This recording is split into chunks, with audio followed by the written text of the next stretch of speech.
I'm gonna kind of get into the car cautiously and turn to Murphy. And I'm more urgent because I don't realize that Murphy's okay yet.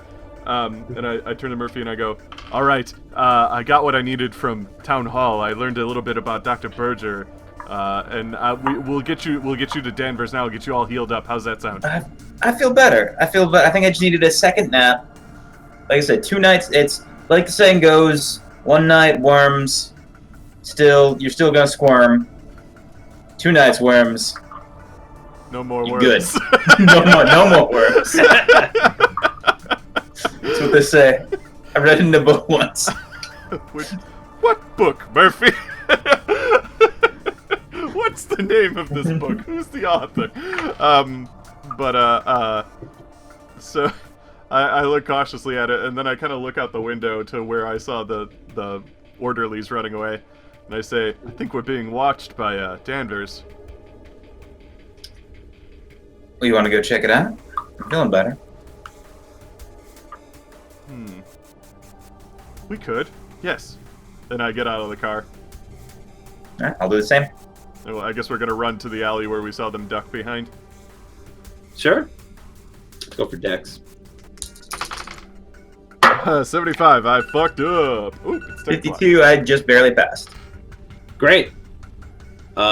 Immediately, Sebastian tries to start to run, but in his librarian wear, he's not a good runner. And he has very slick-bottomed dress shoes and falls almost immediately. You, however, catch up, and you kind of do the same thing as you get to the alley. At the end of the alley, it looks like you just saw a figure turn the corner. But it's a pretty long alley. We're talking maybe yards. Whoa. Yeah, it's a long ways. Good eyesight, though. Yeah, I'm gonna turn back to Sebastian. Right after him. I keep trying to run. Like I'll try to pick him up. Back up. I'll pick him up from the ground. I'm gonna get him, Murph. I'm gonna kill him. I know. Good try. No, they're way gone. But someone's watching us for sure. Well, I think if you're feeling better, don't think we need to go to Danvers anymore. I'm gonna kind of like look in his eye really quick just to see if he's still all messed up. Yeah, you take a look. Just go ahead. Because you're way taller than me. You already passed it before. There are less worms now, but they're fatter. Oh, they've eaten the other worms. Yeah, I was gonna tell. Go ahead and make an education check, my friend. 0, 0, 9. I got 9. They certainly have eaten the other worms, Huh. and they've grown larger and plumper. But his eye, the white of it, it's kind of like a dark yellow. The whole Murph, thing. that's not good. How fat are they? Do you think they're fat enough I can get them with tweezers? Make another. You passed already. I won't make you make another education check. You can certainly try. It certainly looks a lot more doable than before. Murph, your eye worms, there's less of them, but they're fatter now. Do you trust me enough to try and pull them out of your face? Have you ever done this before? I mean, why not? Well, we could also. I'm a librarian, not a doctor. I've never done anything like this before. Well, if they're just eating each other, maybe in the end there'll be one big worm. You just right. It's pretty sound logic, actually. Got a point, Murph. You are getting better, so maybe I will just leave them there for you. Yeah, I mean, get the tweezers, and then we'll see how it feels tonight. If it's just one bigger worm, or even less worms. Sure, Murph. I will grab your big worm tonight, and I head back to the car. That sounds great. What do you guys do? Okay, so what? I'm gonna sit in the car with Murphy, and go over notes. Tomorrow night there's going to be a new moon, and my uncle seemed very scared of it. So we have to stop whatever's happening there by then. The things that I learned are there's a large disc that used to be part of the amphitheater. That's the new amphitheater that's connected to the building, the institution. And when they were constructing it, they destroyed this disc that Dr. Shine built. And Dr. Shine said that it was a symbol of good luck.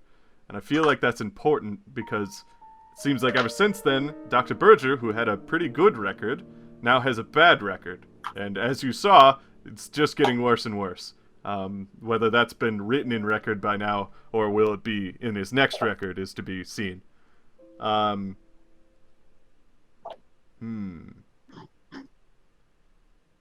either we're going to try to break in, try to figure out what's going on. We could call the cops. We could just go in there and bust some heads. Let's try and talk to the police station. Maybe we can see if they'll help us, and if they don't, maybe I can look into their records to see if there's anything I can dig up on Dr. Berger that we should know prior to going in, or just anybody who's worked there. I'd like to know more about Dr. Shine, because Dr. Shine seemed to have done some things for that institution that ever since he did them, things have changed around there. So I want to know what happened to cause that change, because everybody I've met has talked about Danvers Institution as if it was this prestigious place that was... Bucky, the man running for mayor at Town Hall, has literally said that it's the best in the country.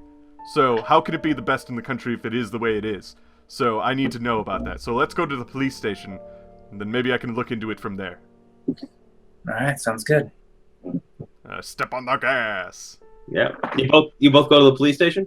Yeah. Yeah. Okay. Pull up to the police station. Do you want to come in with me, Murph? Yeah, I'll go on for this one. Okay. Feeling better? And then, yeah, we get out of the car and we walk in. Yeah. You here to report a crime? Yes and no. We're here for multiple reasons. One, yes, we would like to report a crime. My uncle is being unfairly treated at the Danvers Institution. He voluntarily checked himself in, and now they're saying that he's not allowed to leave, even though he's sound of mind. Well, wait. They said he's not allowed to leave. Yeah, but he's I'm cured. not allowed. He seems to be. When I saw him there, they had him in the worst wing of the mental institution. But to me, he seemed perfectly fine. And I'm gonna bluff a little bit. I'm his son, and I know him better than anyone else. No deception check in this one. Good. Nah. No lying check. I guess it would be persuade, honestly. Nah, I don't need that. Yeah. Oh, well, you're a son, are ya? Well, what do you do for work? I'm a librarian, you see. Yeah, so a librarian is a medically trained professional that's able to tell that someone's sound of mind when they're voluntarily checked in for treatment in an insane asylum? Is that what I'm gathering, son? Hey, no need to be sassy, officer, okay? I just kind of stammer a little bit because he's technically got me there. Sounds like if it's in the most dangerous ward, I mean, they don't got time to mess around up there in Danvers. One of our nation's pride and jewels, you know, they do quality work up there. I turned to Murphy if he's again in the to show him. most dangerous ward, he's probably a dangerous person. He's trying to convince you to get him out of there. Probably why he needs to stay in. Okay, so I tried at least, but that aside, can I access the public records on a few of the people that work there just to calm my fears then? If I want to be able to trust them, but what I saw doesn't necessarily make me trust them. Well, public records are meant for the public. Yeah, did you go to town hall? I did, yes, but I would like to see some police records just to see if there's anything... There's a problem there, son. You know, the police records, those are for the police. Is there anything we can do to access them, to see them? Yeah, it's called the newspaper. Okay. I turned to Murphy. Just like... Show him your library badge. Pull up my library. I mean, I got other things to get to. You guys gonna keep wasting my time, or? Okay, so you're saying if there were any crimes perpetrated at Danvers, I could find out about them at the newspaper archives. That's why the news is there. Can you show me where the newspaper archives are? Or just basically tell me how to get there. He literally points out the window, and there's a big building, one of the largest in town, because newspaper's big right now. It's the only real big form of news, and it says Salem News in big letters across the side of the building. Hey, you don't need to be so mean about it. Maybe you with the glasses. You gotta get your eyes checked. This guy looks like he just needs to get one eye checked up. That doesn't look too good, son. It doesn't feel so good. But better than it did last night. Yes. He had so many worms last night. Anyway, we're gonna go to the news. Thank you. And I just start to step out because I just want to get away from this jackass. I did not come here to be insulted, I say to Murphy as we're walking across the street. I'm already dealing with enough things. My uncle is in an institution where they beat people to death. Yeah, I'll put my hand on the shoulder. That's alright. We'll get him out. We got this. And I step into the newspapers. Hello. Yes, my name is Susan. I'm here with the Salem News. How can I help you today? Hi. I needed to access some records. From your archives. I'm looking for information about the people who work at Danvers, either past or present.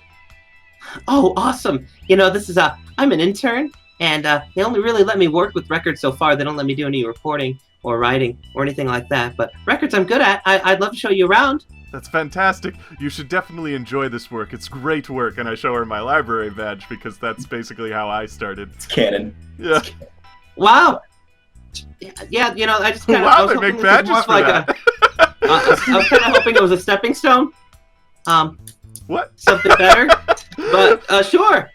And she takes you down to the There's archive nothing better in the than the basement. fresh scent of a library and the new books on display. What are you researching? I want to see if the names, specifically Dr. Shine, show up at all first. Excellent. So, roll a library check. I waited this time. I almost asked again. Oh, shit. Fuck. Okay, well, 0 and 3. So, wait. I got a 30, which is still fine. 300. You failed. Yeah. No. I accidentally rolled 2 10-sided die when I got the replacement ones. Go on. Here's what you've learned.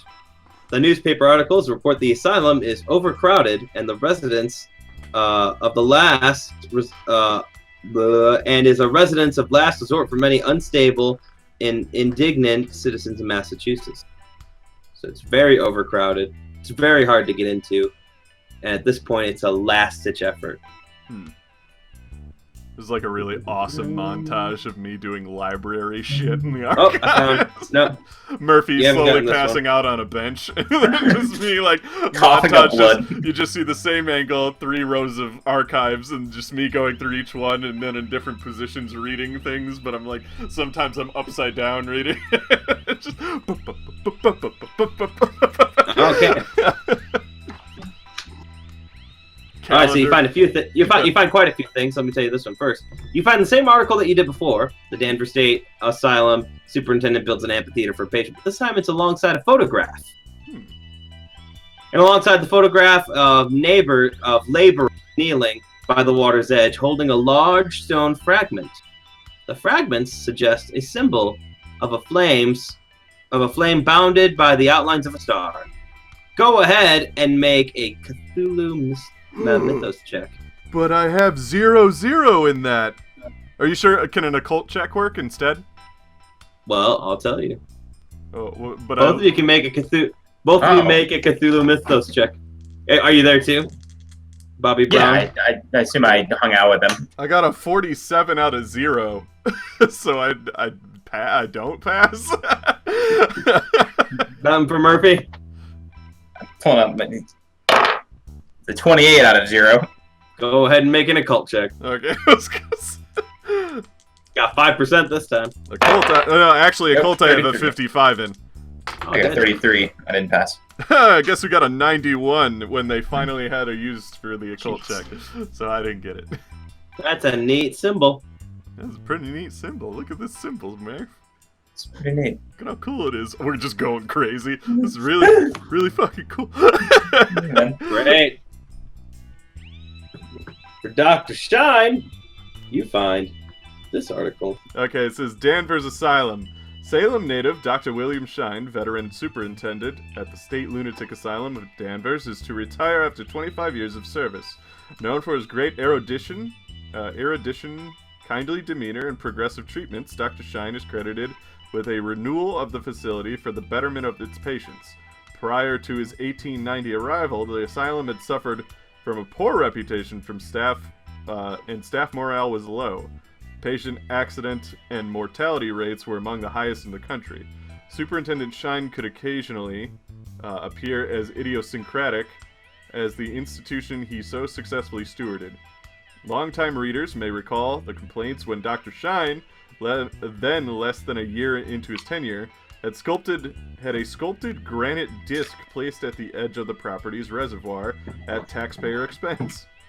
Dr. Shine was then, as he is now, adamant that the decorative disc remain unmolested, even as the superintendent takes leave of the institution. Regardless, your thumb is covering some of it. Regardless of the idiosyncratic, Dr. Shine, ability to transform the asylum into a success. Your thumb over his long stewardess. What's it say right there? Into a success. Blah.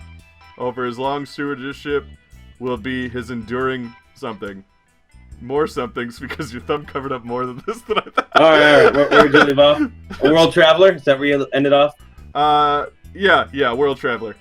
A world traveler to exotic locales during his early years, Dr. Shine declares that he now looks forward to a quiet retirement in his native city of Salem. The doctor has stated his intention to bequeath his personal and professional papers to, it says Salem Hospital, but I'll tell you that in a moment. Regarding his successor, Dr. Berger, Dr. Shine has high praise. Dr. Berger will no doubt be a sincere protector of the afflicted and good master of the institution. Shine adds, I sincerely hope that Dr. Berger will leave a few old stones unturned and instead focus his attention on the asylum's bright future. We at the local newspaper wish Dr. Shine a long and happy retirement. Is Dr. Shine still alive? Can we talk to him? He's here somewhere. Well, that's funny, because what you also learn at the newspaper is a native son of Salem, Dr. Shine ran to Danvers Asylum from 1890 to 1915. A lifelong bachelor who seemed to really care for people and his care, for the people in his care and in his life. He died soon after his retirement in 1916. Fuck! I just yelled at into the archives. Prior to his tenure at Danvers, Dr. Shine was a medical doctor and world traveler. His excursions took him to exotic destinations across the globe, like Africa and Asia. Rare for his time, Dr. Shine is credited the native peoples he encountered for having valuable knowledge that could benefit the modern world. The asylum had a dark reputation before Shine's appointment, rife with accidents, lax discipline, and low patient recovery rate. Dr. Shine turned things around during his 25 tenure, and the asylum has rebounded to become the model treatment center. When he retired, Dr. Shine donated his personal and professional papers to the archive at Salem News. Personal and professional papers? Yeah, I heard that they were gonna try and build a hospital here because Danvers was getting so big, but every time they tried to buy land and get ground, something tragic always happened. Tragic. And yeah, so Danvers is the only hospital here. What do you mean by tragic? Like a natural event, or? Oh, it could be things like there was an earthquake, or what else did I read? There was a flash flood that washed away a bunch of equipment. There was that crazy guy that killed everybody. Hey, I'm sorry, I'm gonna have to stop you there. Who's the crazy person you mentioned? No, don't know. He just ran around and murdered everyone, and then left. Everyone? Well, everyone that was at the work site. Sorry, at the work site. Okay, so every not time people the whole would come to work. Yeah, no. So they decided to stop building it because they couldn't catch him. It was just an odd thing. And then these records of Dr. Shine's, it says that they would be entrusted to the newspaper archives. Do you have those? Oh, yeah, I think so. Let me look around. She looks around. Yeah, this is all we got. It was just like 4 hunks of paper. It's not really that much for as grand as it sounds. That's what news stories do. They always inflate the truth. But I want to change that. Good. Live that dream. I believe in you. We need to keep archives, we need to keep records, and we need to keep everything Dewey Decimal. Okay, so I'm gonna read this. June 2nd, 1890. The troubles afflicting the asylum run deep and are of a kind my esteemed colleagues would never accept as part of a rational, orderly universe. Indeed, if I were to communicate my convictions to my peers, I would find myself co-signed to these very walls as a patient, not administrator. However, I have seen these problems before in my travels, and I must act swiftly. The thing, aware of my suspicions, has moved against me, but I have spoken the words of protection that I learned so long ago in that queer ancient city, and so far I have been safe. Just gonna go ahead and roll sanity. 8, cool, okay. I must find Hawthorne's disc, and soon, so as to lay down that thing which torments all here, twisting already damaged and vulnerable minds. Hawthorne had the disc removed, thinking it a pagan symbol of heathen spirit worship. What a terrible mistake by a zealous preacher. Heaven grant that I find the disc, and if found, that it will restrain the thing which moves against us on Hawthorne Hill. And then the next one, November 12th, 1890. I have found Hawthorne's disc. It is, as I suspected, an ancient sign from elder times, a ward against that which lairs in the very earth and air of the hill. Mercifully, the disc has weathered the years and neglect remarkably well. The sigil, etched upon its surface, is as clear as the day it was placed there. But by whose hands? Best not to dwell on such Aeolian mysteries. Aeolian, yeah. Yeah. My task now is to install it once more upon the hill, restraining that which, like others of its kin, is inimical to we who have inherited its world. And then, yeah, you can go ahead, Murphy. Read December 3rd. December 3rd, 1890. It is done. The sigil has been placed upon the earth, forcing down that which layers upon the hill into an uneasy torpor. The taxpayers question the expense of having such a useless decorative piece installed in the asylum, but they pose no serious threat to its removal and are mercifully unaware of its true purpose. But to those who know, the sign shall serve as a ward for now and for the future. Already I see signs of recovery in the patients and the staff, as if they are surfacing from a long, waking nightmare. May 7th, 1915. I have met with my successor, Dr. James Berger. Seems a cheerful and capable young fellow. Noting his active character, I have admonished the young doctor to never remove the disc that lies at the edge of the reservoir upon the hill. Will he heed my words? It was impossible to impart to him my true reason for planting the disc all those long years ago. I had to fabricate reasons of sentimentality to impress upon him the importance of leaving the disc unmolested. I pray he will remember his promise to leave it undisturbed. And as you read that, with your nice trip to the police department, you notice that you're hungry. Because most of the day, you've been out running around, researching. You finally have an appetite now, Murphy. You can see the clock on the wall after going through all the archives, records, and reading. It approaches 5 o'clock. And Susan says, hey, it's Saturday, and I want to go out, and we're supposed to close now. So please leave. Yes, you're correct. We will leave. We got what we needed. Thank you so much, Susan. Keep living the dream. Yeah, great library cop. Have a well night. Sebastian Goodsir, library cop. 5 o'clock on a Saturday. It's not 9 o'clock. Regular crowd shuffles in. Shuffles out. Everything's closed. Alrighty. And then I guess we step out of the newspaper. Would I want to go back, or would I want to try to break in at night? No, we'll go back. I think I want to do one more thing before going to Danvers, but it's best to do it during the day. Is it getting dark out right now? It's 5 o'clock in the autumn, so yeah, it's starting to grow dark. Yeah, I'd want to do it in the day, so we'll head back to the Especially hotel. that far north. Yeah. You head back to the hotel, and as you open the door, you see a hulking figure standing in your room. Huge hump on its back, giant gorilla arms, similar to the way that Hank and Frank look, but not quite, because he's wearing a busted-up straitjacket. Turns to look at you and says, "My name is Andy McBride, and I'm here to kill you."